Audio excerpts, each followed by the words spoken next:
இப்போ Python collection கான்செப்டுக்கு கீழே இருக்க லிஸ்ட்னா என்னன்னு பார்ப்போம். A list is a ordered mutable collections of element. இப்போ ஆர்டர்டு அப்படின்னா என்ன அப்படின்னா நம்ம கொடுக்குறது வந்துட்டு ஆல்பபெட்டிக் ஆர்டராக அதுவாக ஆர்டராக நம்மளுக்கு கொடுக்கும். சேஞ்ச் பண்ணி நம்ம அன்ஆர்டராக கொடுத்தாலும் அது ஆர்டராக நம்மளுக்கு சேஞ்ச் பண்ணி கொடுக்கும். மியூட்டபிள் அப்படின்னா என்ன அப்படின்னா நம்ம அதை சேஞ்ச் பண்ணிக்கலாம். வேல்யூஸை வந்துட்டு நம்ம கொடுக்கக்கூடிய வேல்யூஸ் வந்து சேஞ்ச் பண்ணுற மாதிரி இருக்கும். அடுத்து வந்துட்டு இதில் வந்து டூப்ளிகேட்ஸ் வேல்யூஸையுமே இது அலோவ் பண்ணும். ரிப்பீட் ஆகும். இப்போ பிரதிபானுங்கிறத 2 தடவை கூட நாங்கள் கொடுத்துக்கலாம். ஸோ அந்த மாதிரி டூப்ளிகேட் வேல்யூஸை அது அலோவ் பண்ணும். இது எப்படி எக்ஸாம்பிள் அப்படின்னா இப்போ நான் ஃப்ரூட்டுன்னு ஒரு எக்ஸாம்பிள் எழுதுறேன் அப்படின்னா இப்போ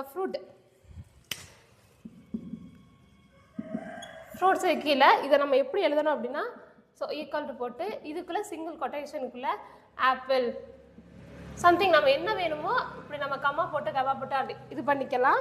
அதுக்கப்புறம் வந்துட்டு நம்ம இதுக்கு அப்புறம் ஒரு வார்த்தையை ஆட் பண்ணணும் அப்படின்னாலும் ஃப்ரூட்ஸ் நம்ம இங்கே என்ன கொடுத்துருக்கோமோ அதை போட்டு அப்பண்ட் கொடுத்தோம் அப்படின்னா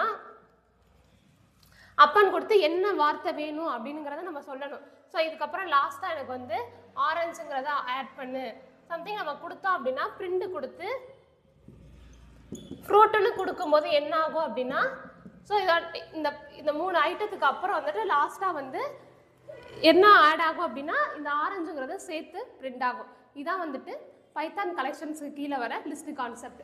தேங்க்யூ.